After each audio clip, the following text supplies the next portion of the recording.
जंगल में आम का एक विशालकाय वृक्ष था, हरे पत्ते और रसीले फलों से लदा हुआ।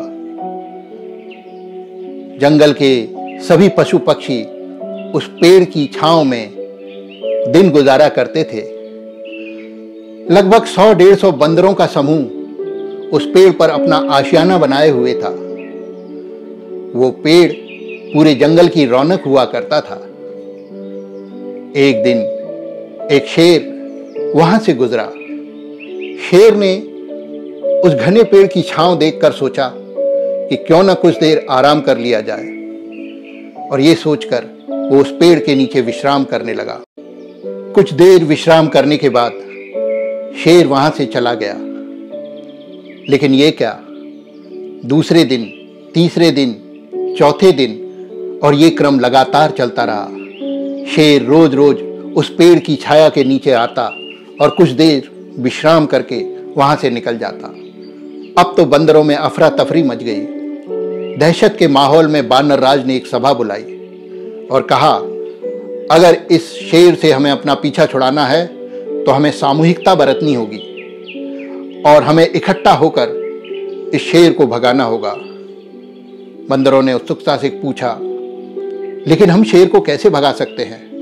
बानर राज ने गरज कर कहा, अरे वो अकेला शेर और हम 150 बानर। अगर हम एक साथ उस शेर के ऊपर टूट पड़े तो वो दुम दबाकर यहां से भाग जाएगा। क्या आप मेरी राय से सहमत हैं? सभी बंदर उछल पड़े और उछलकर कहने लगे, बिल्कुल बानर राज, आपकी आज्ञा का पालन किया जाएगा। कल जब वो शेर यहां आएगा तो हम 150 बानर उसके ऊपर टूट पड़ेंगे, फिर वो यहां आने की हिमाकत कभी नहीं कर सकेगा। सुबह हुई, सूरज निकला और शेर अपने नियत समय पर पेड़ के नीचे विश्राम करने के लिए आ गया।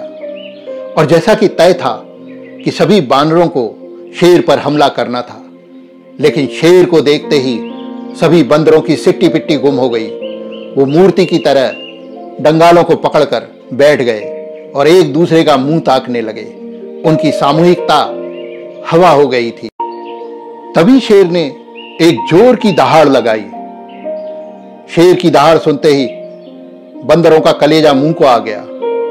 बेचारा एक बंदर तो अपनी डंगाल छोड़कर शेर के मुंह में ही जा गिरा। शेर ने अपने खूंखार पंजों से उसे लहूलुहान कर दिया। बंदर को नीचे गिरते देख ऊपर के बंदरों में जोश आ गया, लेकिन वो जोश केवल पेड़ तक ही सीमित था।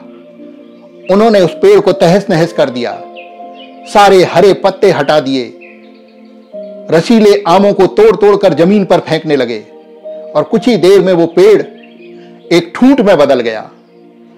लेकिन शेर ने तब तक उस बंदर का भुर्ता बना दिया और शेर आगे बढ़ चला।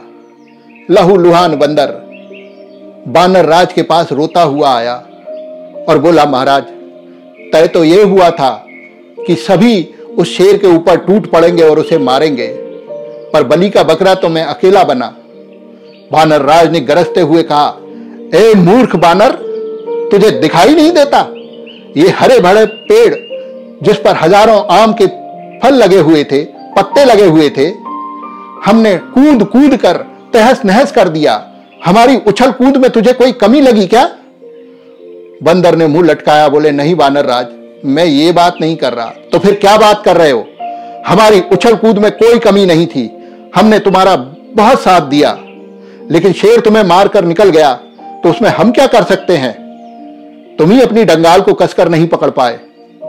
और ये कहकर बानर राज ने और बंदरों ने उस लहूलुहान बंदर को ही अपमानित करना शुरू कर दिया।